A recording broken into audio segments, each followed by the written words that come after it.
오늘 하나님 말씀의 제목은 물돈 하인들은 알더라입니다. 우리 오늘 이렇게 인사합시다.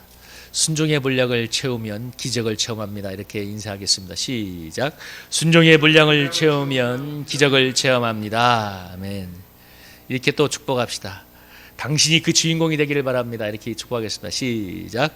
당신이 그 주인공이 되기를 바랍니다. 아멘. 물돈 하인들은 알더라. 성경에는 수많은 표적, 미러클, 기적들이 나옵니다. 사실 창세기 1장 1절이 사실 기적이죠. 태초에 하나님이 천지를 창조하시리라 말씀으로 시작을 하는데, 그래서 하나님의 천지 창조는 무엇에서 작곡자가 새로운 영감을 얻어서 노래를 만들어내는 이런 수준이 아니라 아무것도 없는 무에서 유를 만들어내는, 정말 아무것도 없는 물질도 없는데 무에서 유를 창조하는 창조죠. 그래서 기적인 거죠. 어떻게 아무것도 없는 것에서 무에서 유를 만들어내는가. 죽은 자가 살아난다든지 문득병과 같은 불치병이 낫는 것 같은 초자연적인 기적들, 또 여러 가지 기적들이 많이 등장하고 있습니다. 이러한 기적들, 표적들을 기록한 이유는 아주 분명한 게 있는데요. 오늘 출애굽기 14장 30절이나 31절이나 요한복음 20장 30절 31절을 읽어보면, 여러분 출애굽기 14장 31절을 한번 읽어볼까요? 한번 읽어보겠습니다. 시작. 이스라엘이 여호와께서 애굽 사람들에게 행하신 그 큰 능력을 보았으므로 백성이 여호와를 경외하며 여호와와 그의 종 모세를 믿었더라. 밑에 요한복음 20장 30절에서 31절까지도 한번 읽어보겠습니다. 시작. 예수께서 제자들 앞에서 이 책에 기록되지 아니한 다른 표적도 많이 행하셨으나 오직 이것을 기록함은 너희로 예수께서 하나님의 아들 그리스도이심을 믿게 하려 함이요 또 너희로 믿고 그 이름을 힘입어 생명을 얻게 하려 함이니라. 아멘. 오늘 성경에 수많은 표적, 기적이 있는 이유가 뭐냐면, 우리 출애굽기 14장 31절도 보면 그 기적을 통해서 보여 정말 하나님의 살아계심을 알고 경외하며 하나님을 믿었다고 얘기하고 있고, 요한복음 20장 30절 31절도 보면 이것을 통해서 하나님의 아들 그리스도이심을 믿고 그 이름을 힘입어 생명을 얻게 하려 함이라고 얘기하고 있습니다. 그래서 표적이나 기적은 그 자체가 목적이 아니라 그걸 통해서 하나님이 누구신가를 알고 우리가 인격적으로 하나님을 만나는 데 목적이 있는 거죠. 그래서 그분을 인격적으로 믿고 순종할 수 있도록 도와주는 것이 기적의 역할인데요. 그럼 누가 이런 기적을 체험해서 살아계신 하나님을 이렇게 인격적으로 만날 수 있는가? 이 성경을 읽어보면 인류적인 공식이 나오는 것은 아니지만, 이렇게 하면 이렇게 된다, 이런 식의 어떤 인류적인 공식이 있는 것은 아니지만, 또 신앙은 수학 공식이 아니잖아요. 또 아주 인격적인 것이기 때문에. 그러나 거의 대부분의 기적에는 이 공통적으로 나오는 요소가 뭐냐면, 체험한 그 주인공의 하나님의 그 말씀을 향한 인격적인 반응은 반드시 있다는 것입니다. 그러니까 그 기적을 체험한 사람들이 하나님의 말씀을 향한 그 인격적인 반응은 반드시 나타납니다. 예를 들어서 나아만 장군이, 열왕기하 5장에 나오는 나아만 장군이 당시 강대국이었던 이 아람의 군대 장관이었는데, 문둥병자가 되어서 이스라엘로 문둥병을 고쳐달라고 왔을 때, 이 어처구니 없는 이 사태 앞에서 이스라엘의 왕이 옷을 찢으면서 통분하더라. 어떻게 문둥병을 고치냐. 그러니까 엘리사가 말하기를 나한테 보내라고, 그러면 고쳐주겠다고 해서 나아만 장군을 엘리사에게 보냈을 때, 엘리사가 얼마나 이 나아만 장군을 무시했는지 나와보지도 않고 지 옆에 강대국에, 우리로 말하면 중국의 국방부 장관 정도가 왔는데 쳐다보지도 않고, 우리로 말하면 일개 목사겠죠. 시골에 기도하는 목사가 쳐다보지도 않고 종을 보내서 이렇게 얘기하죠. 그 요단강에 가서 7번만 몸을 담그면 나을 거예요 하니까 나아만이 너무 자존심이 상해가지고 돌아가려고 하다가 그 하인들의 만류를 듣고, 여러분 요단강에 들어가서 7번 몸을 담그지 않습니까? 그러니까 성경에 뭐라고 하냐면, 나오는 순간 그 피부가, 문둥병으로 너무나 흉측했던 피부가 아이것처럼 너무나 뾰얗게 깨끗하게 나았다고 기록하고 있습니다. 여러분 동화 같은 얘기죠. 여러분 요단강에 7번 몸을 담근다고 낫습니까? 그러나 중요한 건 나아만이 자존심과 인간적인 생각을 버리고 그 말씀에 그대로 순종을 했다는 것입니다. 여러분 이 열왕기하 17장에 나오는 이런 기적이 있죠. 이게 바로 이 엘리야가 그 이스라엘에 내렸던 3년 가뭄 끝에 하나님께서 사르밧에 있는 과부에게 엘리야를 보내면서 그에게서 먹을 것을 달라고 얘기하라고 하죠. 그러면서 엘리야가 가서 사르밧 과부에게 나가서 이렇게 얘기하지 않습니까? 내 손에 떡 한 조각을 내게 갈아오라 하니까 11절에 그가 뭐라고 하냐면 12절에 말하는데 나는 떡이 없고 통에 가름 한 큰국과 병에 기름 조금 뿐인데 나뭇가지를 주워다가 나와 내 아들을 위하여 음식을 만들어 먹고 그 후에는 죽겠습니다. 그러니까 뭐냐면 마지막 남은 이 양식을 가지고 내가 이 자식하고 먹고 어떻게 살아보려고 하는데 이게 무슨 의미겠습니까? 어떻게 당신이 인간으로서 이 작은 것을 나한테 바치라 합니까? 이런 볼멘 소리죠. 그러니까 엘리야가 13절에 뭐라고 합니까?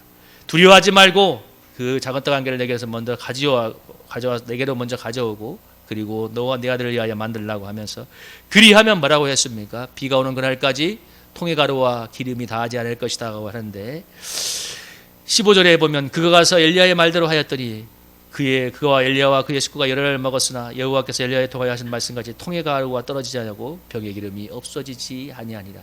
그러니까 무슨 얘기입니까? 여러분 거의 없어졌던 그 조그만 기름과 가루가 계속 생겨났다는 얘기잖아요. 비가 올 때까지. 여러분 이것도 참 동화 같은 기적이죠. 근데 엘리야가 이 사르밧 과부에게 했던 그 말씀에 사르밧 과부가 순종할 때 기적을 처음 했는데요. 이 방금 언급했던 두 사람은 공교롭게도 다 이방인들이었습니다. 이스라엘 사람들이 아니라. 그래서 누가복음 4장에서 예수님이 어떻게 얘기했냐면 그 시대에 이스라엘에 그 많은 문둥병자가 있었으나 나음받은 것은 나아만 장군 한 사람뿐이었고 그 시대에 이스라엘에 수많은 과부가 있었지만 오직 엘리야가 보냄받았던 것은 사르밧 과부 한 사람뿐이었다. 무슨 얘기겠습니까? 이방인이지만 그래도 하나님의 말씀을 믿고 순종함으로 하나님의 역사를 처음 했던 사람도 이런 사람들이다. 이스라엘에 믿지 않는 불순종을 주님이 꼬집었던 얘기입니다. 그러니까 그 성경에 보면 뭐라고 하냐면 너무 그 갈릴리 사람들이 화가 나가지고 예수님을 벼랑에 밀쳐서 죽이려고 했다는 기록이 나옵니다.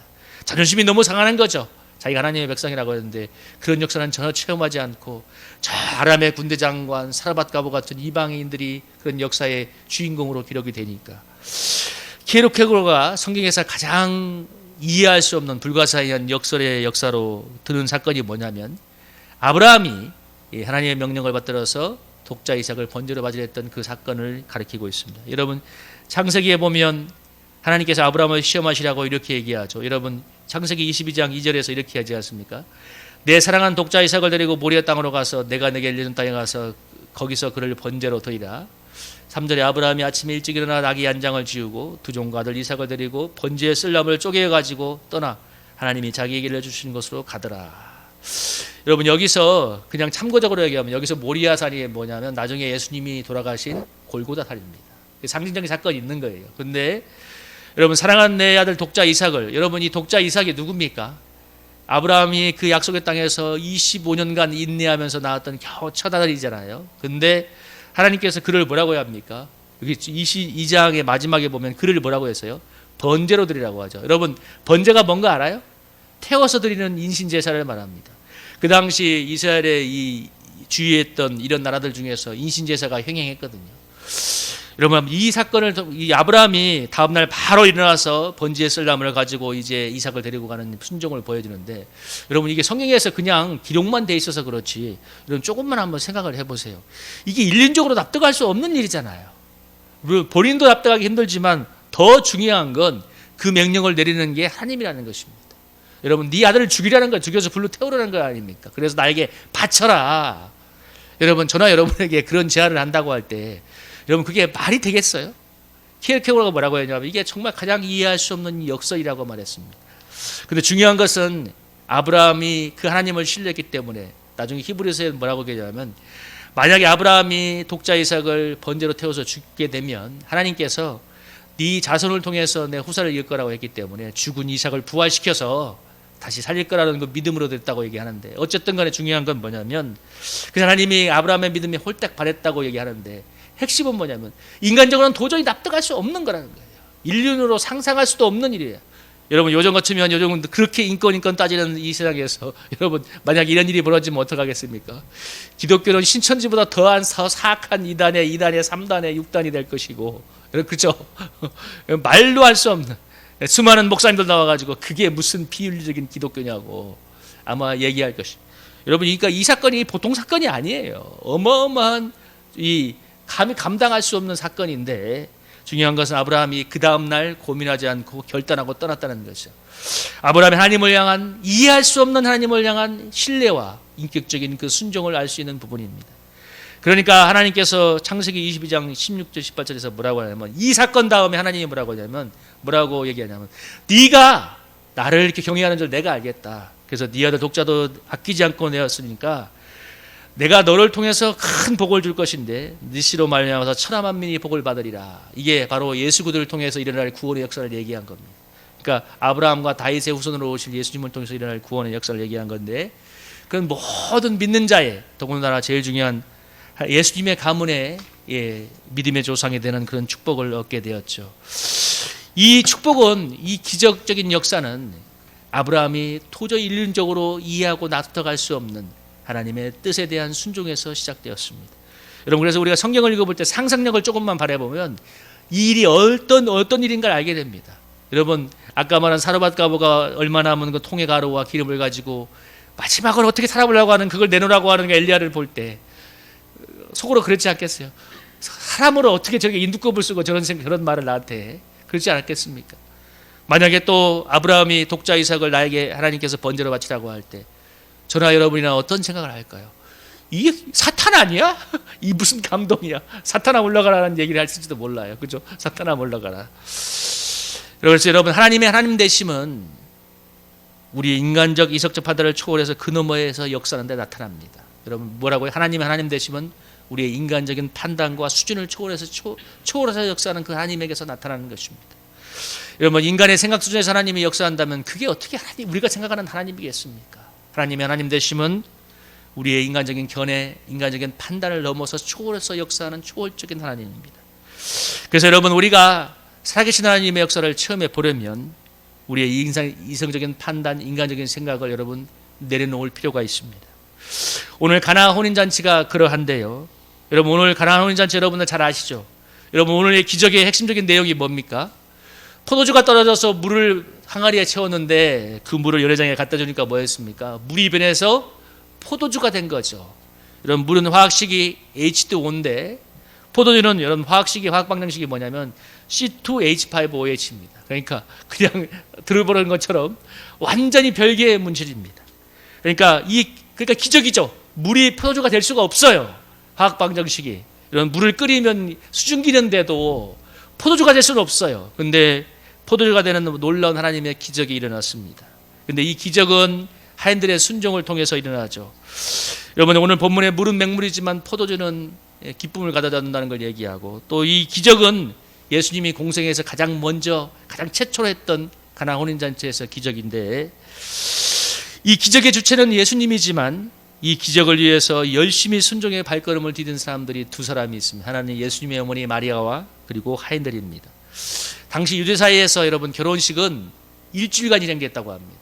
그래서 여러분들이 아마 시골에 사셨던 분들은 알 거예요. 마을에 장례나 결혼이 있으면 그게 온 마을의 잔치였는데 그 당시 유대 사회는 더해서 일주일간 온 마을 사람들이 모여서 잔치를 했는데 여러분 중동 지방은 포도주를 음료수처럼 먹는 곳입니다. 왜냐하면 석회질이 많았기 때문에 이 석회질을 중화시키고 빼내기 위해서 포도주를 먹어야 되는데 그래서 이 중국 사람들이 기름기를 많이 먹으니까 차와 양파를 늘 먹는 것과 똑같습니다. 그래서 이 잔치에서 포도주는 가장 중요한 음료예요. 가장 중요한 음료인데 7일 동안 동네 사람들이 모여서 동네 잔치를 벌였기 때문에 어마어마한 양의 포도주가 필요했을 것인데 그리고 여러분 잔치집에 포도주가 동이 났다. 그러면 그 잔치는 뭐냐면 얼마나 부실하게 준비했기에 얼마나 우리를 무시했기에 얼마나 이 잔치를 이렇게 부실하게 준비했기에 우리를 무시하기 때문에 이런 잔치가 했냐는 그런 평가를 받는 잔치였습니다. 그러니까 포도주가 없다는 것은 상상할 수 없는 거예요. 그런데 오늘 뭐라고 했습니까? 사람들이 너무 기분이 좋아서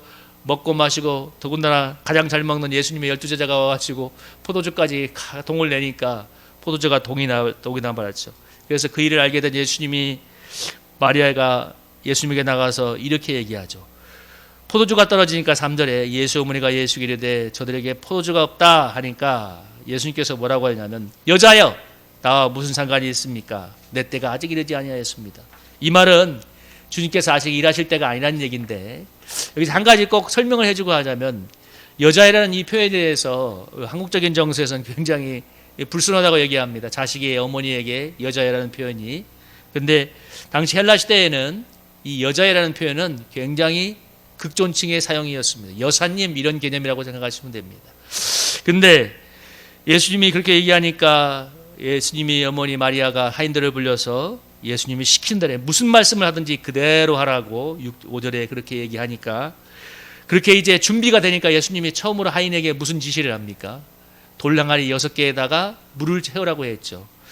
근데 여기 보면 두세 통 드는 양이라고 했는데요, 물항아리. 그러니까 이 두세 통 드는 양이 얼마냐면 약 70리터에서 115리터에, 적게는 70리터, 많게는 115리터인데, 그러니까 두세 통 드는 항아리가 한 개라면, 그러니까 그냥 단순하게 계산하면, 최대로 계산하면 한 개당 115리터, 그냥 곱하기 6을 하면 약 700리터가 되는 엄청난 양입니다. 그러니까 1톤이 좀 안 되는 그런 양인데, 여러분 우리가 이 돌항아리에 물을 채운다고 조금만 상상해 보면, 당신은 여러분 우리는 집에 가서 물을 틀면 물이 칼칼칼 나오고 시간만 지나면 물이 채워지겠지만 그런 게 아니잖아요. 모터펌프도 없고, 중동에서 우물은 깊기로 유명합니다. 중동의 우물은 보통 10m 이상 내려갑니다.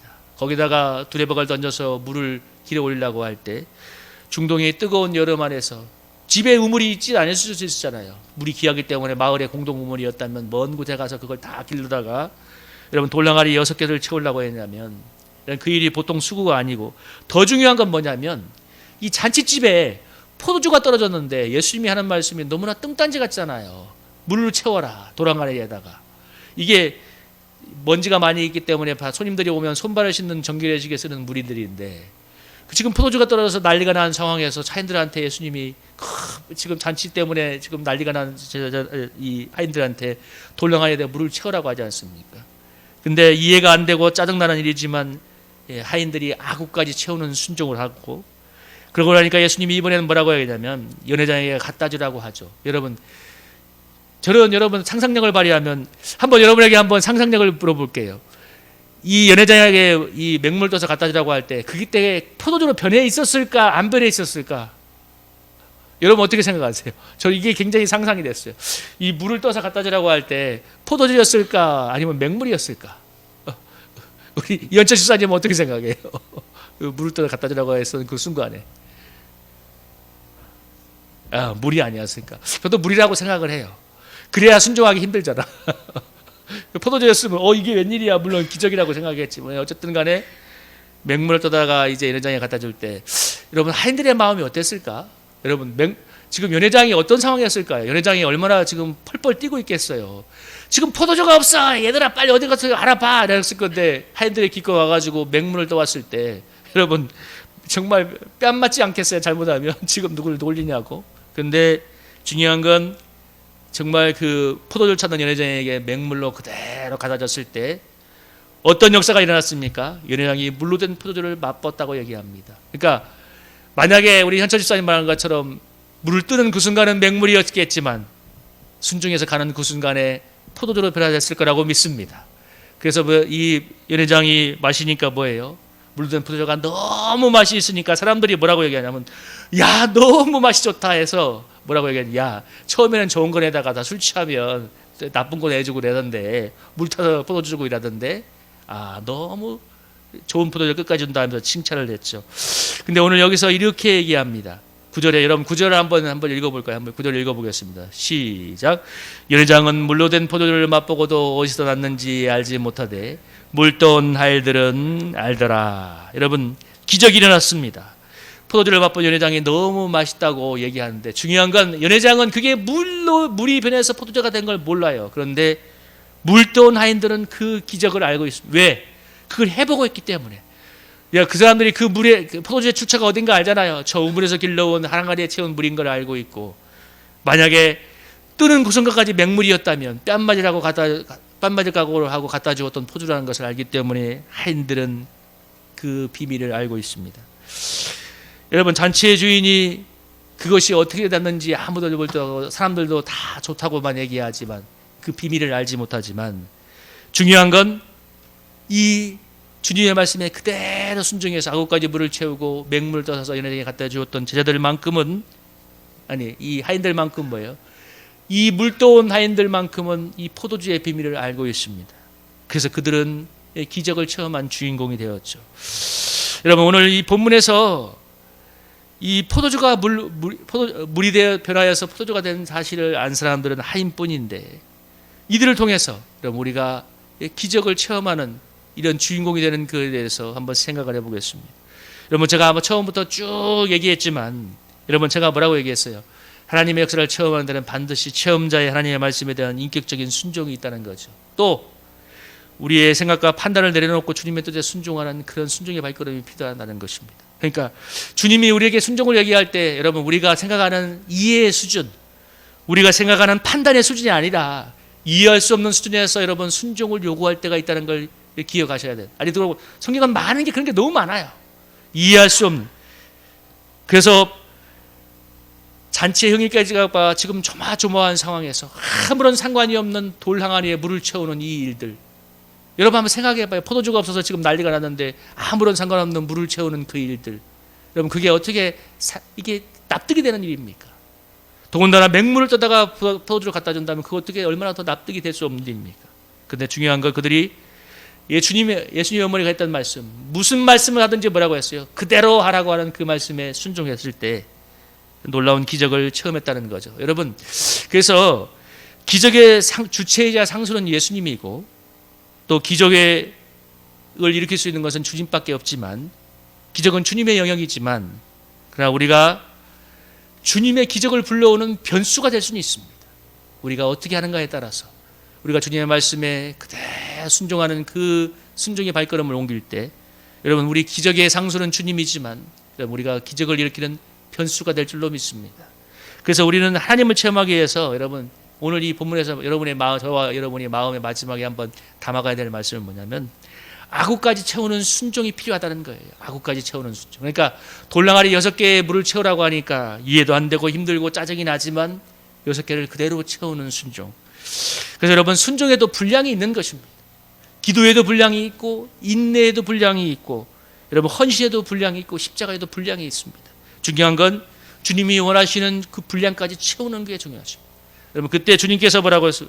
그때 주님이 내 때가 아직 이르렀 때가 아니었다고 말씀했던 주님이 우리가 아구까지 순종의 분량을 채우는 그 순간이 주님이 내 때가 이제 되었다고 말씀하시고 역사할 줄로 믿습니다.